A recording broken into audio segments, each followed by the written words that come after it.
National Silver Company presents The Silver Theater, starring Douglas Fairbanks Jr. in Understudy, directed by Conrad Nagel. Brought to you on behalf of two of the greatest names in silverware, International Sterling, world-famous solid silver, and 1847 Rogers Brothers, America's finest silver plate.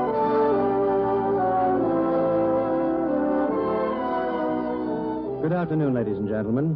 This is Conrad Nagel greeting you from the stage of the Silver Theater in Hollywood and bringing you the 33rd in our new series of dramatic productions. Before we tell you about today's play, we'd like to take a moment in which to announce that for the productions of next week and the week following, Silver Theater will originate in New York City. I will greet you from there with Miss Helen Hayes as our star. And now the house lights dim and the silver curtain rises on True Boardman's romantic drama Understudy.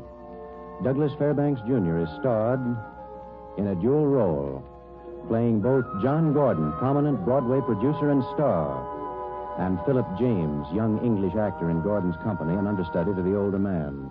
Supporting Mr. Fairbanks is Paula Winslow in the role of Judith Wilson. Our scene is a large theater just off Broadway in New York.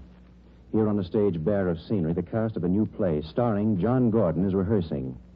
Sprawled in a seat in the theater proper is Gordon himself, watching and commenting. As on stage, the final scene of the play is rehearsed for the 100th time, with Gordon's understudy, Philip James, reading the star's part. And as usual, John Gordon is obviously displeased. Jerry Thomas, the stage manager, and the rest of the cast stand watching, waiting for the explosion that is sure to come. Just as I see you now, the quiet, wondrous beauty of you. Oh, I'm up. Give me the rest of the line, will you, Jerry? Yeah. Here, Oh, Elizabeth, my dear, if I could only paint you just as I see you now. Quiet, wondrous beauty of you. All right. Stop it. But Mr. Gordon, sir. Quiet, Jerry. Mr. James, if it's not too much trouble, will you please try to remember your lines? Of course, you and Miss Wilson make a very pretty picture up there on the stage, but it happens we've got a play to worry about. John, just a minute. I want to talk to you. Well, Malloy, what is it now? Can't you stop interrupting? Now, don't get upset at this, John, but the opening is only 3 days off. And I know that you always like to have young James read your part in rehearsal so you can see how scenes look out front, but after all, you've got to get smooth in the part yourself. I have got to get smooth. Now, listen to me, Malloy. Whose reputation will be at stake when this show opens? Not yours. Mine. That audience will be paying to see a Gordon performance. Well, they'll see one. Now, get out of here and don't bother me. We'll run that scene again. Then, Mr. James, you are reading the part of Dante Gabriel Rossetti. He is not a seller of fish. He's a poet, a great English poet and painter, a man of emotion, a man of soul. And he is in love with his girl, Elizabeth. Now, try and remember that. Take it easy, John. The kids are tired. Keep out of this. Now, listen up there, both of you. This scene is the finale of the play. If this isn't good, the whole show goes out the window, and the so-called cast along with it. All right, let's go. Okay, Phil. The door opens and Gabriel enters. Elizabeth. Gabriel, you came back. Came back. You think I could have gone? I've had an inspiration, Elizabeth, a picture. The greatest I've ever painted. But you must be the model. Must I, Gabriel? Never mind. Stop it. I'm coming up there. We're wasting time. But, Mr. Gordon, if you just let us play the scene through once, Why please. should I? When you can't even read a single line, either of you. Mr. James, why couldn't you have stayed in England? Don't you think we have enough bad actors of our own? And you, Miss Wilson. If you don't like our performances, Mr. Gordon, I'm sure we'd both be glad to give notice. Judith, it's all right. It's my fault. I'm not playing the scene right. It's not your fault, darling. You could play it if he'd just give you the chance. Darling? How interesting. Incidentally, we could do with a little less personal romance in this company and more attention to business. This happens to be a theater and not a lover's rendezvous. Now, wait a minute, John. Take it a little easy. You can't. I can't stand by and see this play ruined. You want me to rehearse, do you, Mr. Malloy? All right, I will rehearse. I'll show my young understudy friend here how that scene should be played. Give me the cue. The doctor exits. Elizabeth is alone on the stage. Gabriel enters. Elizabeth. Gabriel, you came back. Came back? Do you think I could have gone? I've had an inspiration, Elizabeth. A picture. The greatest I've ever painted. But you must be the model. Must I, Gabriel? Who else? Do you think that in all England I could find another girl who... Elizabeth, forgive me. Forgive you. Because you were going away from me. But I understood, my dear. You're not as other men. You're Dante Gabriel Rossetti. You're a great artist. And no woman must stand in the way of your achievement. That's why you mustn't stay now, Gabriel. Just because I'm ill. Because you're ill? No, Elizabeth. I'm here because I love you. It took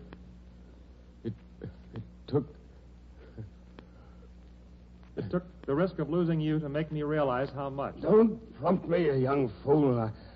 Mr. Gordon. Mr. Gordon.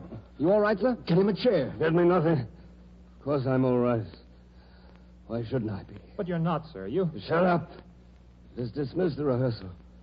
Waste of time anyway. Showing my young friend how to play the scene. He couldn't play that scene right if he lived to be 100. He knows it. Connell! Where's that man of mine? Yes, sir. Oh, what are you waiting for? Help me to my car. Of course. Is something wrong, sir? Wrong? Of course nothing's wrong. Stop asking fool questions and get me out of here. Of all the fellow-brained numbskulls any man has. Why, what do you suppose happened to him? The way he just stopped in the middle of the scene like that. I know. I thought he was going to fall. If it's anything serious, well, with the opening on Tuesday night... Ah, don't worry, any of you. I've been associated with John Gordon for years, and I never knew him to miss a performance yet. And a New York premiere? Oh. Well, when that old curtain goes up Tuesday night, you can bet your life on one thing. John Gordon's going to be there.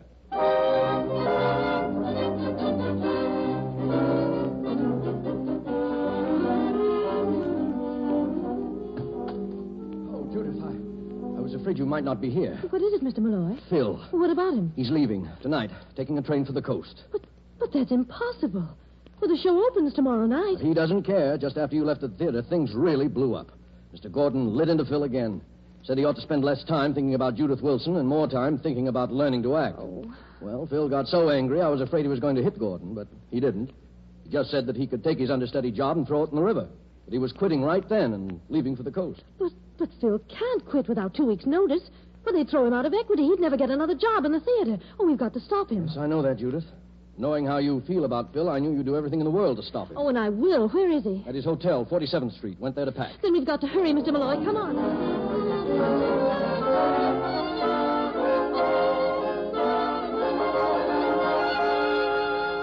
Oh, but Phil, you can't do it. Walking out on the show before opening night. Why, actors just don't do those things. Well, this actor's doing it. And what difference does it make? I have 2 lines as a coachman in Act 2. Jerry can play the part. And I suppose Jerry can understudy Mr. Gordon, too. I don't care if nobody understudies him. I've had 3 years of that pleasant little job, and I'm fed up with it. 3 years as chief stooge to John Gordon. Never playing a decent part myself. No, I wasn't good enough for that. But I was good enough to read the great Mr. Gordon's part in rehearsal. So he'd have someone to concentrate that beautiful sarcasm of his on. Understudy. I've got another name for it, and I'm through. And where are you going now? To the coast. I'll try pictures, stock maybe. Anything to get away from New York and Mr. John Gordon. And me, Phil? Judith. Oh, you know better than that. Don't you realize that I would have quit Gordon long ago, except that you were in the company? Oh, I know, Phil. I've known that for a long time. You've known? Oh, yes, Phil. And I also know that I'd have quit myself if it hadn't been for you. You see, I realized that staying myself was the one way to keep you there. Judith. Oh, do you suppose it's been fun for me, having to watch the way John Gordon has treated you? Well, it hasn't. But I wanted you to stay, Phil, because I knew what it was doing for you. What it was doing for me? Oh, yes, Phil. Changing you from just another actor into a pretty swell one. Oh, don't you see, darling? Every sarcastic remark, every humiliation you've suffered because of John Gordon has been training for you. You've watched him and you've learned. His tricks of skill and those little touches that have made him the star he is, they're yours now. Tricks? If knowing theatrical tricks were all an actor needs... Oh, but there's more than that. Don't you see something much more important? There's a kind of fire in men like John Gordon, Phil. That's the real secret of their being the stars they are. Well, I hope and And I believe that you've caught some of that fire. And if I have, why should I stay longer, Judith? If I do have anything to offer the theater, then why isn't this the time? I can't go on being an understudy forever, and I should be on my own. I must be, for our sake. For our sake? Philip James is nobody in the theater. Judith Wilson? Well, Judith Wilson is pretty far on her own way. Don't you see, my darling? I've got to be worthy of you. Judith Wilson deserves better than a fellow who's a kind of shadow to someone else. I know I can act, Judith, but I've got to prove it. I know you can, too, Phil. And perhaps you're right. Perhaps you should get away from John Gordon now. But don't do it like this. Don't run out. Wait till the opening tomorrow night, then give your notice. Be a trooper about it. It only means 2 weeks delay. Oh, please, please, Phil. Well, all right, I'll do it. I'll stay. But only on one condition. When the show opens tomorrow night, you've got to steal every scene in the show. I want the critics on Wednesday morning to say Judith Wilson as Elizabeth was the real star of Dear Gabriel. She was supported by an actor named John Gordon.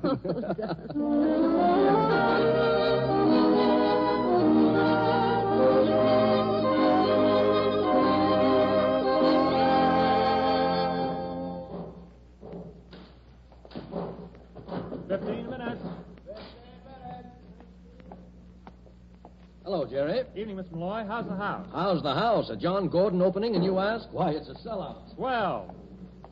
15 minutes. 15 minutes till curtain, Judith. 15 minutes, thanks, Jerry. 15 minutes. Jerry. What is it, Connell? Jerry, help me here. Mr. Gordon, he... What's wrong with him? Help me lift him. He was just sitting there making up, and he collapsed onto the floor. Mr. Gordon, sir. Connell. What? You went out, sir. We'll get a doctor. No, I'm all right. Let me up. Perfectly all right. Look, I can walk perfect. He's falling. Better lie down, sir. Mr. Malloy. What's the matter? Why, John. Mr. Gordon just collapsed, sir, a moment ago. Well, get a doctor. No, taxi. Must get right to hospital. I know. Oh, but, John, please. Don't argue. I've had this happen to me before. Art. Well, go on, Jerry. Get a taxi. Yes, sir. And send young James in here. Nobody else. Yes, sir. Phil James. Malloy, the house. How is it? It's full, John. But don't worry about that. You can't help the breaks. We'll tell the audience what happened and give them the money back. We'll postpone the opening until... Nothing of the kind. I never postponed an opening yet. I won't now. We open tonight. But, John... With young James playing the part. An understudy for a Broadway premiere? Why, it's crazy, John. They'll never stand for it. They'll have to stand for it. Yes? Mr. Gordon, Jerry says He can't go on, Phil, and he wants... Get out of here, all of you. I want to talk to Mr. James. But, Mr. Gordon, sir, you... Get out. Oh, here it is. What you've been waiting for. That's not true, Mr. Gordon. Believe me, I'm sorry. Don't lie to me. Understudy always praised a star will break his neck. Well, you're going on tonight.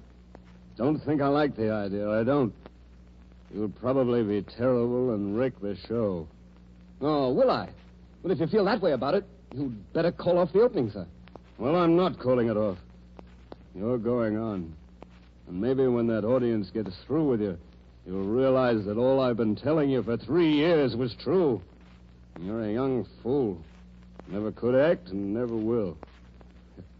Should have stayed in England. Taxi's here, Mr. Gordon. It's about time. Well, help me. Oh, Mr. Gordon. Mr. Gordon, I just heard. I'm so sorry. Sorry, nothing. You're delighted. Your young fool of a sweetheart is going to play my part. So you'll have a chance to steal the show.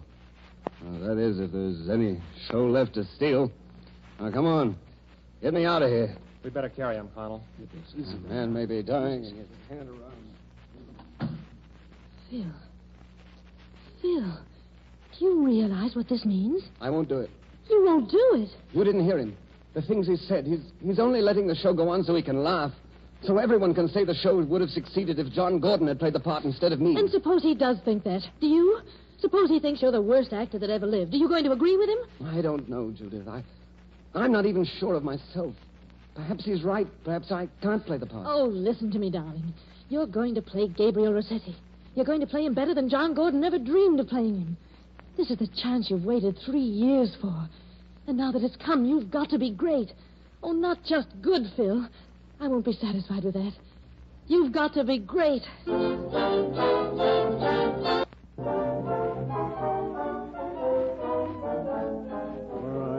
right, stop this cab. Turn around. Mr. Gordon, sir, you've got to get to a hospital. You can't... You heard me. Turn around. Driver. Huh? Back to the theater. Only park on the side street. Back to theater? Okay. Mr. Gordon, sir, please be reasonable. You can't play tonight, sir. You're ill. No, you're crazy. That heart attack of mine was a swell job of acting. Now, who said I was going to play tonight? Yeah. How do I look? Anybody going to recognize me with these glasses and with this collar up around my face? Oh, answer me. No, sir. But I don't You understand. don't have to understand. Well, here we are. Now, you get backstage. Tell them you left me at the hospital and I can't have visitors. I'll come to the dressing room after they've all gone. Now, you wait for me. Yes, sir. But now, sir, what are you going... Now, Colonel, I'm going to settle up a score. Oh, Mr. James. Thinks he can play the part better than I can, does he? Threaten to walk out on me without giving notice, huh? Well, this'll take care of that young man. Colonel, for the next 3 hours, I'm going to enjoy myself. You mean, sir, you're going to watch the play from the audience? Of course I'm going to watch it. I'm going to watch it and laugh. The Broadway opening of a John Gordon production. And John Gordon sees it from the 9th row of the balcony. Colonel, this is quite a night.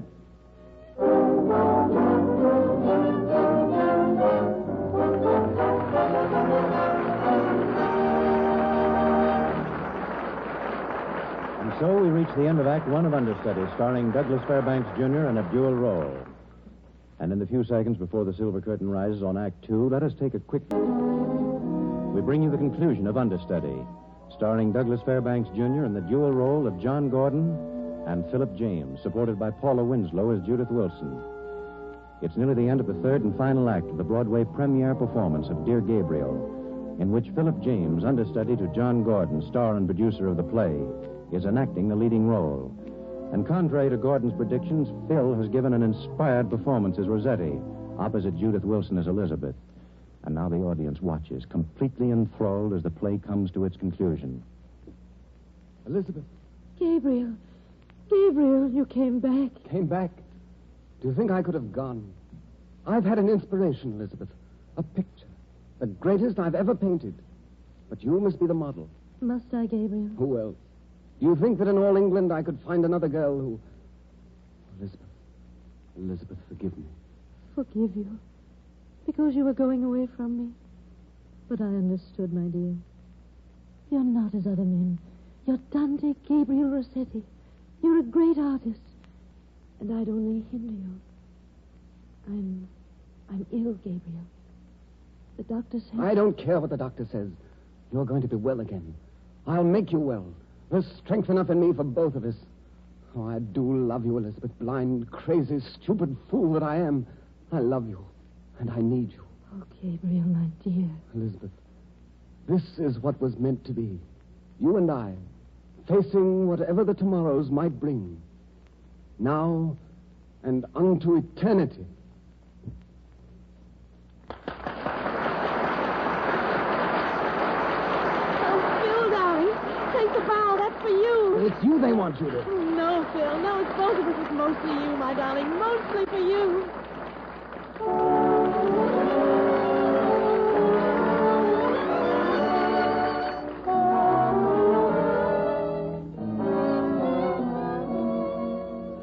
Jerry! Judith, where is she? She ran off crying during the last chorus. Judith, my darling, what is... It's you. But what? Oh, you did it. In that last scene, darling, you did it. You had that flame we talked about. It was there, Phil. You said you'd never have it, but you did. Oh, There's you nothing did. to cry about. Oh, isn't it? It's what I've always wanted for you. Dreamed for you. It means you've found yourself. You've shown John Gordon. You've shown them all. And what of you? You think this wasn't your night as much as mine? Judith, All the things we've left unsaid. We could say them now. Oh, could we, Phil? We could if there were words. But there are none, except for these. I love you. My darling. Judith, let's fulfill this night. It's not real, you know, this night. It never happened. This many hopes and dreams never do come true all at one time. But they have. And there's still one more dream to be fulfilled. For both of us. The most important one of all. Marry me, Judith. Now, tonight. But darling, how... We'll drive to Greenwich. We'll wake up a justice of the peace. Will you, Judith? Oh, why not? It's crazy, but then you're right. This whole night is crazy. Crazy and wonderful. Phil, there's people out front want to meet you. You too, Judith. Critics, photographers. Well, they'll have to wait. Judith and I are leaving now for Greenwich. We're getting married. Get us a cab, will you, Jerry? Married? Well, congratulations. Greenwich? Hey, look, why don't we all go? Make it a wedding caravan. All right, get close. Come on, everybody. We'll all go. Oh, Connell. Just wanted to congratulate you, Mr. James. Oh, good heavens, I've forgotten. Hold it, everybody. We can't go tonight, of course. Connell, Miss Wilson and I want to see Mr. Gordon now. Oh, of course. What hospital is he in, Connell? Well, I'm afraid you couldn't see him till morning, miss. The doctor was specific in his orders that he mustn't be disturbed tonight. You're sure, Connell? Positive, sir. So I'd just go on to Greenwich if I were you, sir. And much happiness to both.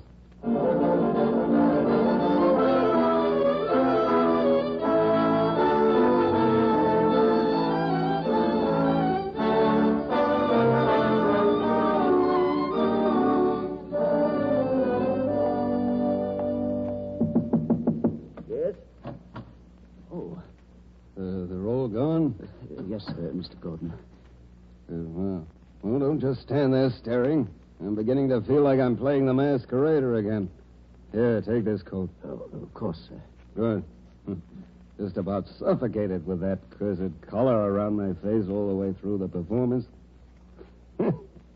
John Gordon seeing an opening night of a John Gordon production from the 9th row of the balcony. The young fool. Didn't hang up my first act coat. Yeah. Yes, sir. That was a performance, Connell. That heart attack of mine, I mean. Yes, sir. Well, why not? I set the stage for it 3 days ago. Remember that day in rehearsal when I couldn't go on? That was a pretty good performance, too. But not up to the one tonight. Why did you say it?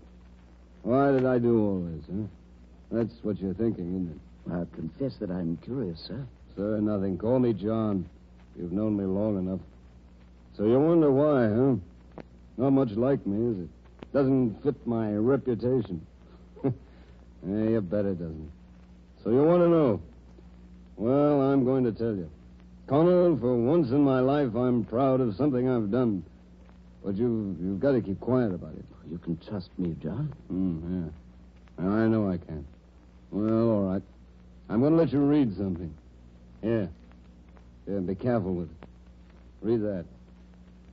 December 9th, 1909. Dear John, I can't bear your cruelty, your selfishness any longer.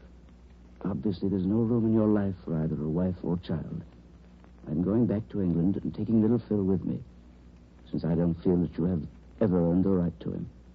I shall change his name to my own and raise him in the belief that his father is dead.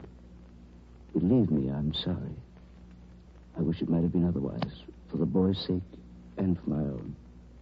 Helen. Oh? No, give it back to me. John, but why this way? Why shouldn't he have known? Sentiment, you old fool. Family relations always get in the way of business. First, I had to teach the boy to act. Then give him a chance to prove it. If the public knew who he was, well, if they knew who he was, he'd be 2 strikes against him. I can understand that, sir, but... And then there was Phil himself. I had to make him mad, Connell. Mad enough to want to show me up. That's just what I did. Young fool probably thought I really intended to play Gabriel on Broadway myself. Just picked the play because I knew it was made to order for him and the girl. The girl, too? Well, you didn't plan on that, sir. Why not? She's the right one for him, isn't she? She'll keep him toe on the mark. Had to keep her mad, too, so she'd stay in the company. All in all, Colonel, it's been fun. But I still don't understand, sir. If you remain silent, if no one knows but me, well, sir, what do you get out of what you've done? Satisfaction, Colonel. Satisfaction. For the rest of my life, whenever I walk down 42nd Street and somebody looks at me as much as to say, there goes John Gordon, the old so-and-so, well, I'll know about this, and I'll laugh. I'll laugh, Colonel, you understand? No, of course you don't. Come on, you old fool, I'll buy you a drink. Should have done it years ago.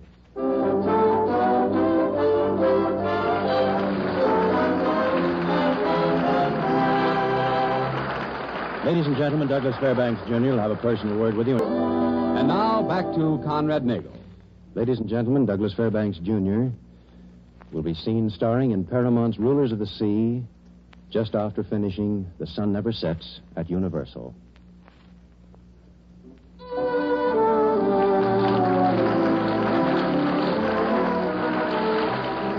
Next Sunday at the same time, originating in New York City, Silver Theater stars Helen Hayes in Crossroads for Two.